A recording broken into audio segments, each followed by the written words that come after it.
Halloween just passed. I'm a little late. But in the spirit of the season, let's discuss the origins of Hecate, Greek goddess of magic, witchcraft, and necromancy. She was a three-formed, Trinitarian being said to dwell in the underworld. She was associated with the three phases of the moon and with passages, keys, torches, snakes, and dogs. However, her earliest reference was as a far different deity than the one we know today. She was not a witch goddess, but originally she was said to be a goddess of the land, sea, and air. That description might make her a feminine counterpart to the three sons of Kronos, which are Hades, Poseidon, and Zeus. She was even described as being beloved by Zeus. She was also a former lover of Apollo, but somewhere in the distant past of Greek mythology, the sun and moon had a bitter breakup. Hecate bore no beautiful divine children for Apollo, but instead bore only Scylla, a monstrous being of chaos and destruction. Later writers will give parentage of Scylla to other deities, but Hesiod, the earliest writer of Greek myth, tells us it was Hecate who bore Scylla for Apollo. Here you go. Here's your bouncing baby girl. She's half serpent and has 3 dogs' heads sticking out her side. Congratulations, Apollo! Today we shall look to rediscover the true form of Hecate, not this dark and twisted form, not this witch mother of monsters, but the bright, beautiful mother of resurrection and beloved mother of humanity. Today we rediscover this ancient Minoan daughter of heaven, the hand of the goddess upon the world.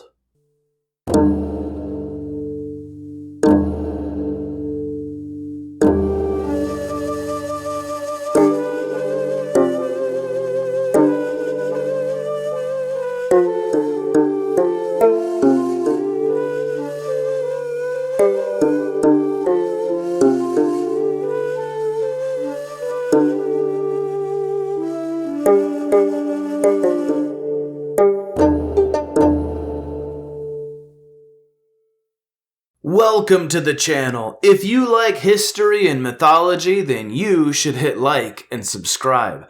I'm your host, Alexander, the slightly above average.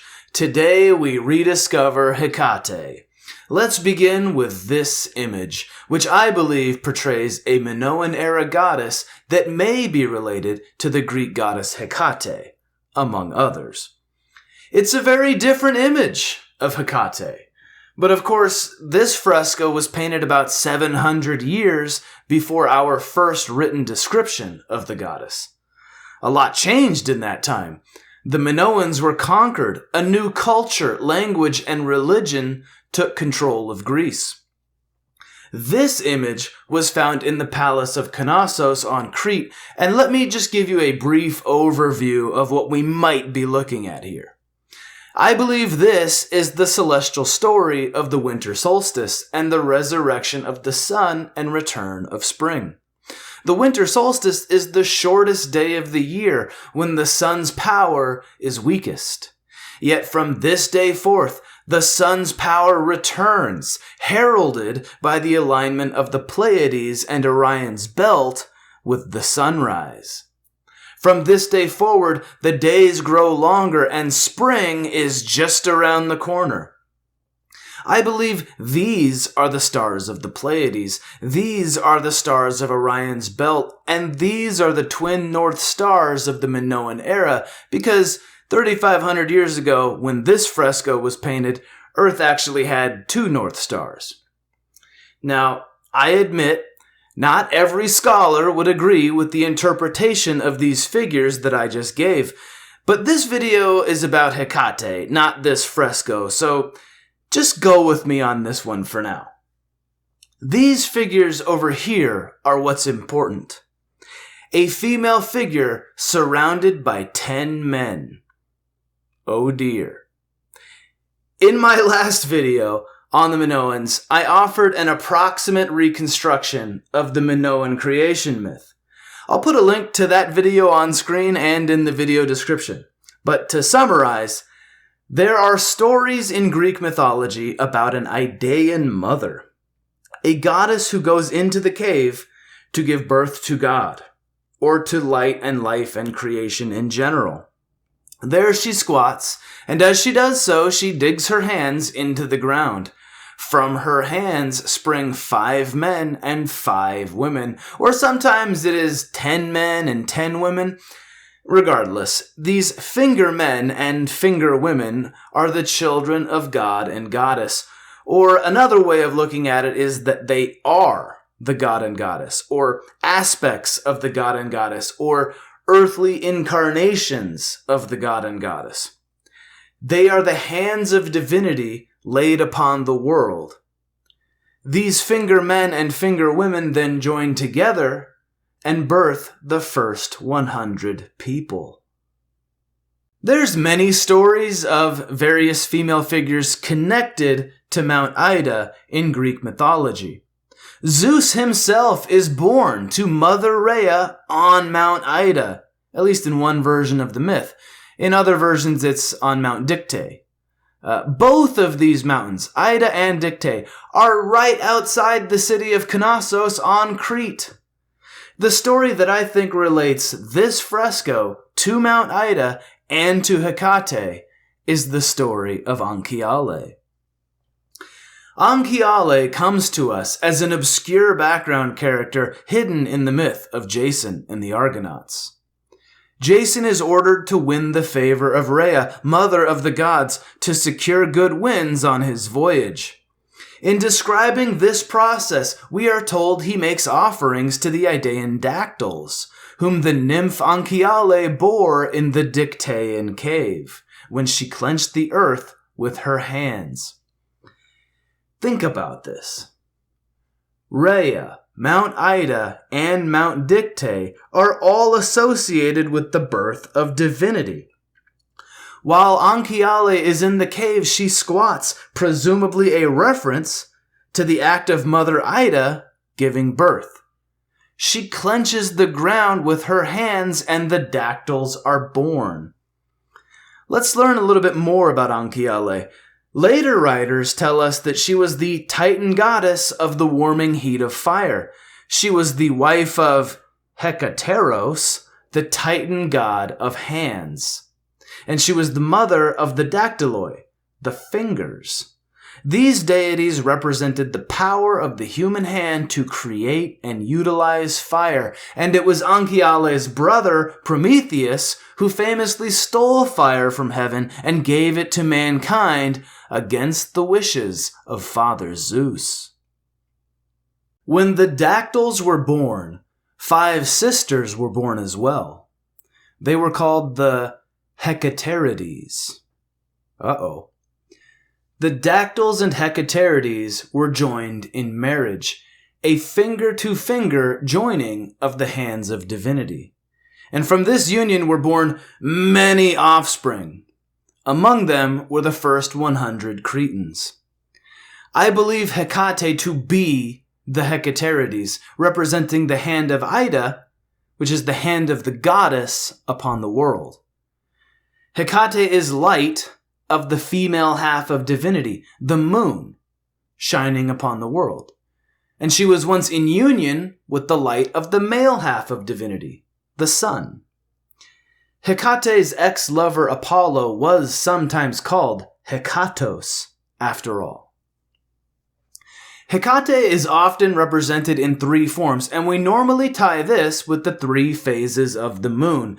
However, that triple moon that we're familiar with is more so an invention of the Iron Age. In the earliest times, we see the moon represented as 5 stages, not 3. The 5 stages of the moon are the full moon and the 2 crescents of the waxing and waning moon. So the 3 moons we're familiar with. However, in addition to that, the 4th stage was the new moon itself, the moon in complete darkness. And the 5th stage was the first sliver of light that returns after the passing of the new moon. This was the most precious and sacred form of the moon because it represented the banishing of the darkness and the victory of life over death. As I said, the dactyls are fathers of the first 100 Cretan men, called the Curetes, but sometimes the dactyls are also called Curetes themselves. And they are linked with other similar figures in Greek mythology, like the Corybantes, the Cabiroi, and the Telchines, who all have similar legends and roles. The oldest forms of these tales speak of 5 men and 5 women, or sometimes 10 men in 5 sets of twins, and 10 women in 5 sets of twins. Later forms of this legend will say they number 3 men and 3 women, or sometimes 9 men and 9 women. As the iconography of the moon shifts from 5 stages to the 3-stage moon, the numerology changes, and Hecate begins taking on the form we know of now. If we look at her ex-lover Apollo, we see that he has no single lover, but instead is a lover of the 9 muses. 3 for Hecate and 9 for Apollo. These are the numbers that replace 5 and 10 in the earlier mythos. In Minoan times, we see many figures raising hands, thought to be a gesture of prayer, but may in fact be related to this act of divinity laying hands upon the earth, the act of magical creation. As the Mycenaeans come to dominate Greece, we see that they adopt this raised hand symbolism in their own art. But it eventually grows into a more and more abstract form. Notice the fingers disappear completely because as the 3 and 9 symbolism becomes more popular, it no longer relates to the 5 fingers of each hand. The hands of divinity fade almost entirely from their religion, surviving only in obscure background characters in old legends. Let's go back to the Minoan procession fresco. So we see the male and female figures, the 2 halves of divinity. They seem like they're about to join hands, as if they are preparing for the act of creation. If they are tied to the sun and moon, these are symbols of resurrection. The moon dies every month, but its light returns, as we already discussed. The sun also has a daily resurrection. It dies every night, but is reborn every morning. There is another resurrection of light that is performed every year, and that is the earth dying in winter and returning every spring. And as I said, that is the winter solstice, and that's what I believe this fresco is representing. Let's dive deeper into that celestial story. In our time, the North Star is Polaris, but because the Earth wobbles on its axis, in Minoan times there would have been 2 North Stars, Kocheb and Farkad. All 3 of these stars are located in the constellation called Ursa Minoris, the Little Bear, which is next to Ursa Majoris, the Big Bear. Following the tail of the Little Bear, or the face of the Big Bear, points us to the Pleiades. It points us to the resurrection. I just want to point out that Ursa Majoris is female, a great mother. She's mother of the Little Bear, who is son of Zeus. Ursa Majoris and Ursa Minoris are the great mother and the son of God. Oh my God! From the Pleiades, you can draw a line through Taurus the bull of heaven, and through the 3 stars of Orion's belt, and it will point to where the sun will rise on the shortest day of the year. And from that point on, days will grow longer again. Warmth returns to the earth. Winter will end and spring will return. Nowadays, because of the wobbling of the Earth's pole, this lineup is no longer accurate. It's way off. It was last perfectly aligned around 3000 BC, which coincides with writing beginning in Egypt and Sumeria, as well as the pre-proto-palatial period in Crete, when Minoan civilization first began. Now that we understand Hecate better, let's read her entry on Theoi together. It's a great site. If you like Greek mythology, you should definitely check out Theoi.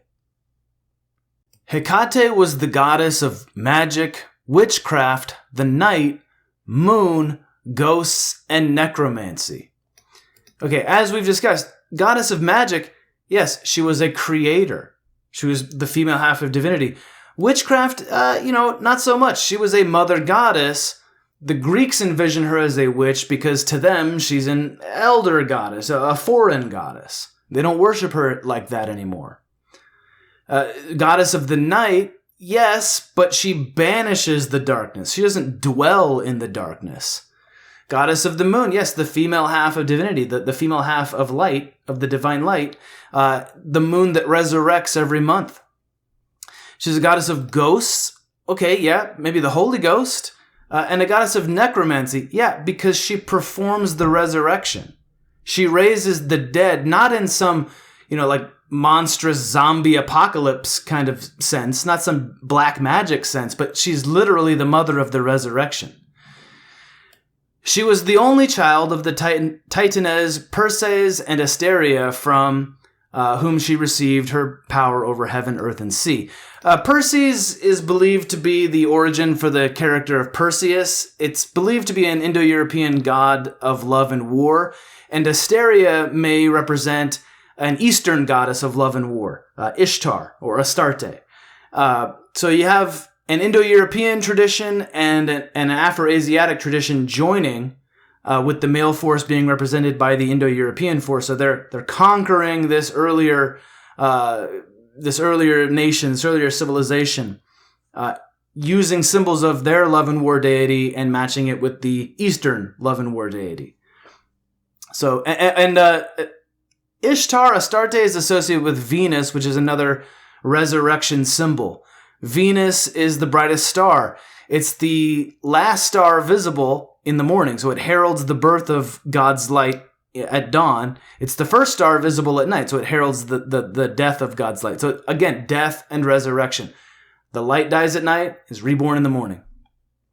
Hecate assisted Demeter in her search for Persephone. Okay, so Demeter, the Earth Mother, when Persephone gets abducted down into the underworld every winter, Demeter cries. She goes into mourning. She refuses to bear fruit. So it's the earth in winter. Persephone, they negotiate, and Persephone gets released in the spring, and so the earth returns to bounty. Winter solstice, return of spring. It's still right there in Hecate's myth. We just didn't. You have to go deeper to understand why she's associated with all of these things. Hecate guides her through the night with flaming torches, guiding through the darkness. Her torches are the divine light. Okay? That's where she gets that symbolism. After the mother-daughter reunion, she becomes Persephone's minister and companion in Hades. And that's when Hecate is said to dwell in the underworld. But again, the Minoans probably thought she returns from the underworld with the light. She banishes the darkness. She banishes death. The three metamorphosis myths describe the origins of her animal familiars, the black she-dog and the polecat. Now, I don't have much to say about the polecat. It's a house cat, hunts vermin. So I guess, yeah, maybe she's tangentially associated with that because of, the banishing of death, the hunting of vermin, the banishing of darkness. But the black she-dog is a really important one, I think. So I'll stop here. We'll talk about this and then we'll stop here. The dog was the Trojan queen Hecuba, who leapt into the sea after the fall of Troy and was transformed by the goddess. Now, I believe Hecuba, the Trojan queen, is a reference to Hecate, okay? They worshipped her too. The Trojans worshipped this goddess too. Think about the Trojan War myth. It begins when Paris abducts Queen Helen from the Greeks, but Paris already had a wife. A lot of people don't realize this. Paris had a wife. His first wife was Inone, a seer and healer who lived upon Mount Ida. the Trojans had another Mount Ida just outside the city of Troy. They worshipped the Idaean mother back in the Bronze Age. Oh my god!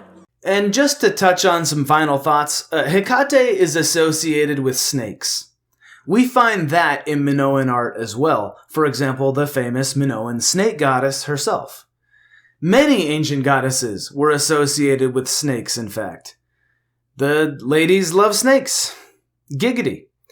Snakes were a sexual innuendo, yes, but they also represented death and resurrection. Snakes shed their skin and rejuvenate. Snakes produce venom, but can also be used to produce antivenom. They represent poison and cure, eternal healing. Hecate is also associated with mazes and crossroads and traveling. This makes sense with her earlier association with leading you out of death. Hecate knows the way. She will guide you back to life. She is associated with keys as well. Could this be because she holds the key to the divine womb, the symbol of resurrection?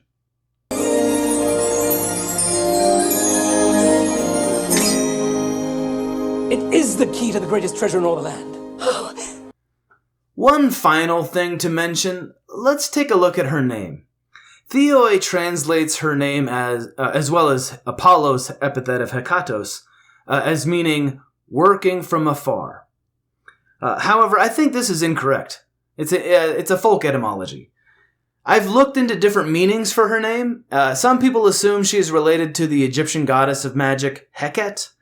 I thought this could be true as well, but if you look closer at Hecate, her name means egg woman, and Hecate isn't really associated with eggs. Also, Hecate is associated with frogs, and we don't see that around Hecate. Then it hit me like a sack of bricks. The word 100 in Greek is ekato. Ekato. Ekati. Apollo and Hecate are tied to the earlier creation myth from Crete, and they are father and mother of the first 100. Oh my god! Hopefully you now see Hecate in a new light. To all those who keep altars for Hecate, I urge you not to use the image of the deity given to history by her enemies. I urge you to remember her true form. She is not a witch, but a mother. She is not a dark figure. She is the banisher of darkness. She does not bring death. She cures death.